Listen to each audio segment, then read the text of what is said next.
Machiegni kendo nyaka Ramogi. Piny Kenya osebedo ka wito omenda maromo shillings bilion 2.8 pile ka pile kaluwore gi ng'anyo mosebedo ka dhi nyime e pacho ka. Ma en kaluwore gi riwruok mar kembe ma thedho mwandu KAM. Ma biro seche ma chenro mag ohala noduogo e wang'e chuny boma ma Nairobi ka ng'anyo ne ok otimore chuny boma no kaka ne jomoko geno kaluwore gi chenro mar ng'anyo manoketi gi kweth mar Azimio. Lidia Okeyo nigi mathoth. Pachuka Kenya Association of Manufacturers KAM oyango ni piny Kenya osebedo ka wito omenda maromo shillings bilion 2.8 pile ka pile e bero mwandu kaluwore gi ng'anyo mosebedo ka ibagi pachuka. Business have not been spared either with reports of damages and loss of properties such as vehicles, offices, shops, infrastructure and outlets. This translates to approximately 2.86 billion shillings daily in value addition.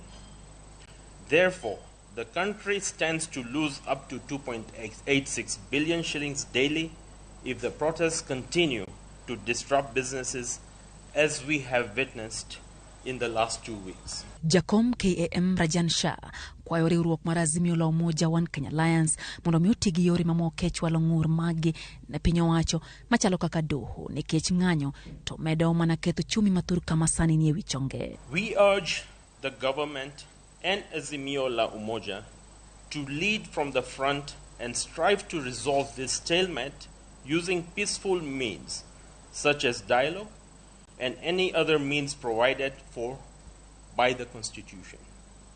As it is, we are in a lose-lose situation. There is no winner in this scenario. E chuny boma ma Nairobi, chenro mag ohala ne odhi mbele ka ng'anyo mane geno bagi gi kweth mar Azimio la Umoja One Kenya Alliance chuny boma no bare. Nyakora Mugajiwang, ma en puodho mong'ere kaka Jivanji, wabendo tisi ni Jivanji Garden, kanyo wabendo winjo bed ni kweth mar Azimio la Umoja One Kenya Alliance kod johera gi romoe e kinde mano bag ng'anyo e pachoka. Kata kamano, romo mantiere ka en mano mar obila mabendo goyo tach kendo gibeda kicha mana onegi rakore gi kweth mar Azimio la Umoja One Kenya Alliance gi johera gi ponono negi thinyore e chuny boma ma Nairobi. Johala e chuny boma ma Nairobi kata kamano ywago tin mar yuto kod pek mar ngima e seche mathoth jong'iewo bende pod luor chopo e chuny boma no kaluwore gi ng'anyo go. Ji ng'anyo nikech odenyo, ji ok ng'any ni ji mor. Ere ng'ama koduoko mogo piny onge ng'ama nyalo ng'anyo. Wach kia tax magikelo mang'eny, ji overtax wa. Sani nyaka na monde tich ka kata siling masama konge.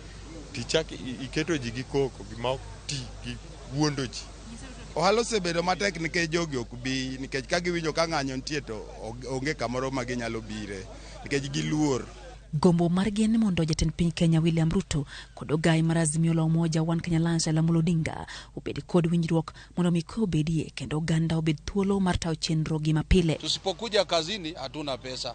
Kwa hivyo ikiendelea namna hii itatudhuru kabisa. Ile labda tungesema ni hawa viongozi wawili wakae chini. Kwa sababu hapa tunaona hakuna hata mshindi. Sisi wa Kenya ndio tunaumia. Joma noko yiere gi jomo yiere o treat gi kaka joka ng'ata chiel en sign of unity e piny ka. Ok ni no yiere gi ji ari adego ni kata mana joge ma wacho ni ok dwar maandamano bodenyo ji odenyo duto. Baba to gima nyalo nyise weto ne ana yiere to siga bet ko fight nwa to wan jo Kenya ok wahere. Koro no yweyo tu. Koro mo 2027 kendo duogo wa yiere. Luoro pod nitie ni ponono ni ng'anyo go dhi mbele pachoka uchumi mathur ka kidek donjo kamarach e seche mathoth oganda to pod medo mana ywago pek mar ngima kod meto mar osuru. Lidia Okeyo, Ramogi TV, Nairobi. Jolupo dho wath ma